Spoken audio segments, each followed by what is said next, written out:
Well, hello, my name is Dr. Sarah J. Tracy, and I am a faculty member that studies organizational communication and issues of emotion and the ways that we can create connection between people. And what I wanted to chat with you about today is listening. In communication, we talk a lot about talking, but listening is a huge part of it. And I'm going to share a little bit, some definitions on listening, as well as a little bit of research on listening, and also how you can improve your own listening ability. So first of all, for a few definitions.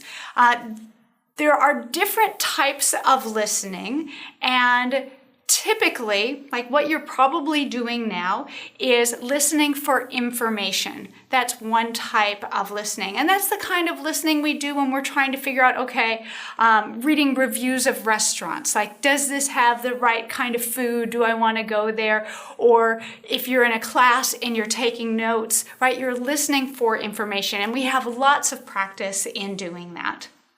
Another type of listening is listening to judge or evaluate.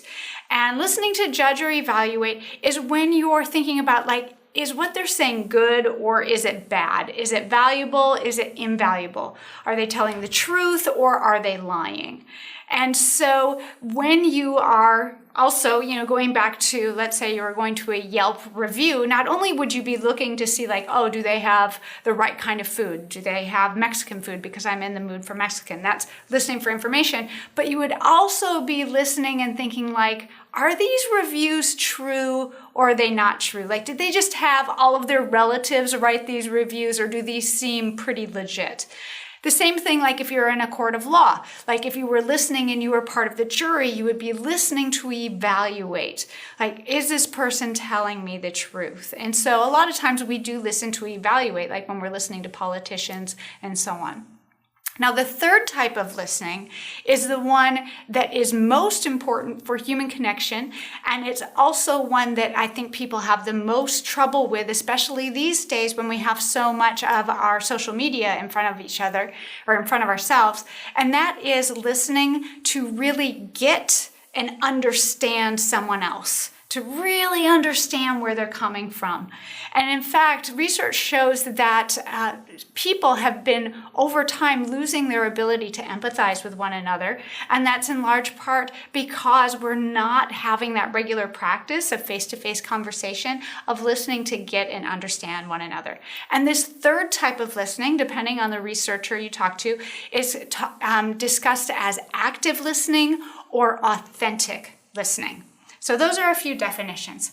Now, in order to do authentic or active listening, it's really important for you to be able to differentiate between hearing somebody's position on the one hand and their underlying interest on the other hand.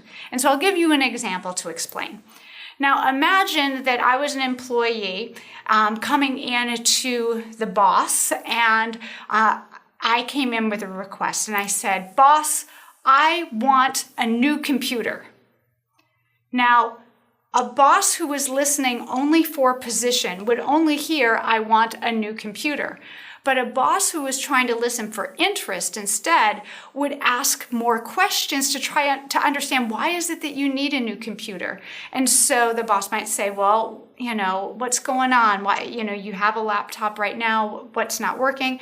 And maybe the person might say something like, well, it's my laptop, but it's not ASU approved, and I understand the rules say that it needs to be ASU approved.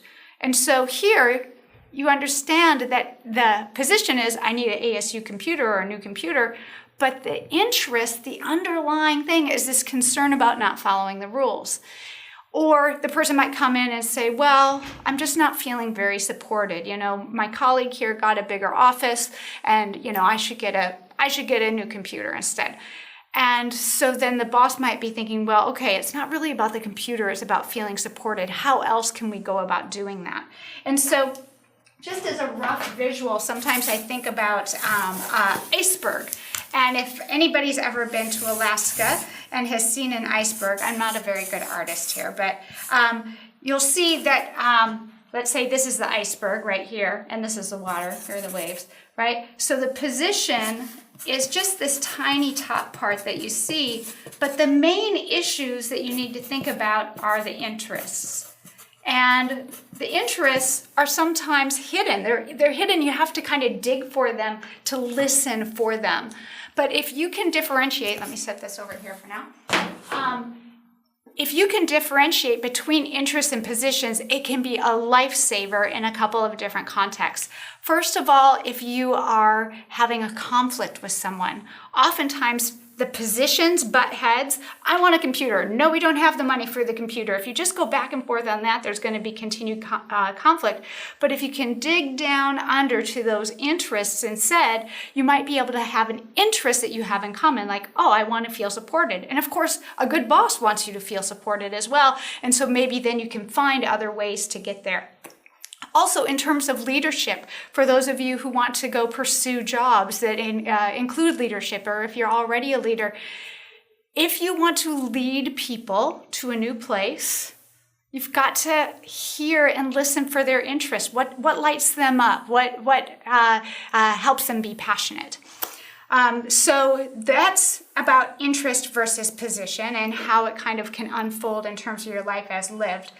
Now, I also wanted to chat about how listening is important for compassion. And this is where I'm going to bring in a couple of research studies that, along with some other colleagues that I've worked on. One of them is a study of compassion among hospice nurses with one of our professors here at ASU, Dr. Debbie Way.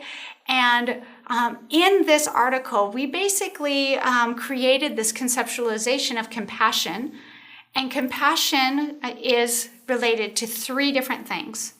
The first of them is recognizing suffering. And to recognize that somebody else is upset, hurting inside, it requires this listening not only with our ears, but with our eyes, that we are non-verbally present. This means like getting rid of our social media and actually looking at people around us, something that is happening, unfortunately, more and more infrequently. The second part of compassion, so first is recognizing suffering. Another is relating empathically.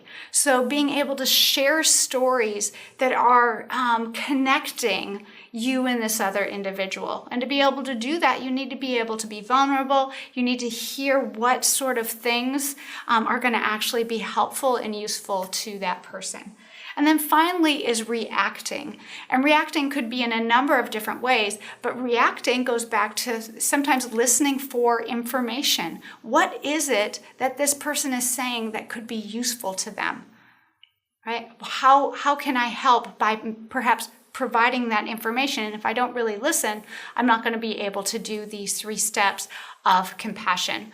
We also did a research study. Another colleague of mine, Dr. Timothy Huffman, and I did a research study with compassion in the face of terror. When a would-be school shooter came in, was ready, it could have been another Sandy Hook massacre in the making, and instead what happened was the front desk clerk, she was able to recognize that this boy, this would-be shooter, was actually suffering and very mentally upset, recognize his suffering, relate empathically, share her own stories of sometimes being suicidal and upset, and then react by staying with him physically and helping talk him down from his shootout plans. And it could have been a massacre, ended up with no one being shot. And so compassion can be very powerful. It's not just a soft skill, and it requires listening. Finally, I want to end with the fact that listening is not something you can learn only by hearing lectures like this. Certainly now you might have an idea of what listening is, but like any craft practice, like playing piano or playing soccer or cooking, in order to get good at it, you need to go and practice it. And so one of the ways that some of my colleagues and I have been practicing listening is through a program called Free Listening. And this, if you look online, Free Listening, or you Google Urban Confessional, you'll be able to find a whole packet of information on this. And this is where people just stand in public places with a sign exactly like this. I've done it myself. And We believe people want to be heard, and people come and talk, and as a free listener, we get a lot of practice listening. And in a latest research project that 2 of our doctoral students here at ASU have done, what they found is that after a semester of students doing the free listening, that those students felt like they were more able to connect with other people, that they were more empathetic. And one of the key things was that they realized that everybody has a story of their own, that everyone has their own issues going on. And so that helped them be just a little less likely to judge and be a little bit more empathetic. And so that's a little bit on listening. I encourage you to go out and try the free listening.